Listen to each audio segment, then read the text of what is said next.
आपने पढ़ा धारा 294 किसी भी व्यक्ति को अश्लील जो मटेरियल है किसी भी माध्यम से कब्जे में रखना, बेचना, किराए पे देना, सार्वजनिक रूप से प्रदर्शित करना या उस ऐसे चीजों के प्रोडक्शन के व्यापार में लगना। अब आते हैं इसी क्रम में आगे बढ़ते हैं।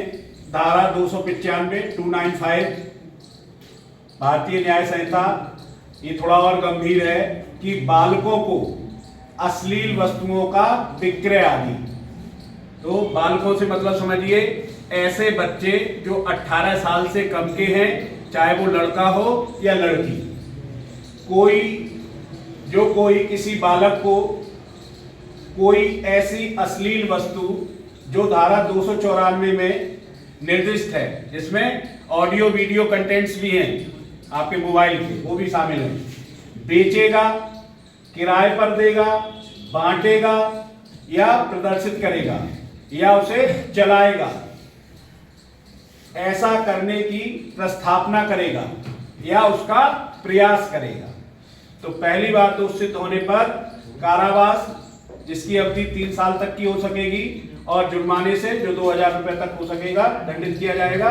और यही काम दोबारा करने पर, यही अपराध दोबारा से करने पर कारावास जिसकी अवधि 7 वर्ष तक की हो सकेगी और जुर्माना जो 5000 रुपए तक हो सकेगा से दंडित किया जाएगा।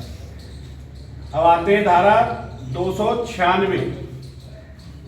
धारा 296, इसमें शिकायतकर्ता का होना जरूरी नहीं है। अश्लील कार्य और गाने, ऑब्सीन एक्ट्स एंड सॉन्ग्स, जो कोई किसी लोक स्थान पे, इसके लिए ये जरूरी है कि जिस स्थान पे वो ऐसी एक्टिविटी कर रहा है वो पब्लिक प्लेस हो, कोई अश्लील कार्य करेगा अथवा किसी लोक स्थान में या उसके पास, जिससे लोक स्थान से आदमी देख सके या सुन सके, अश्लील गाने गाएगा।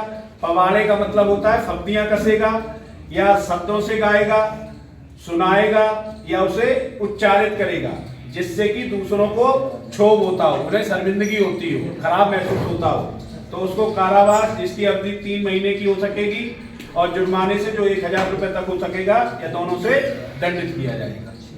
समझ में आई? ओके।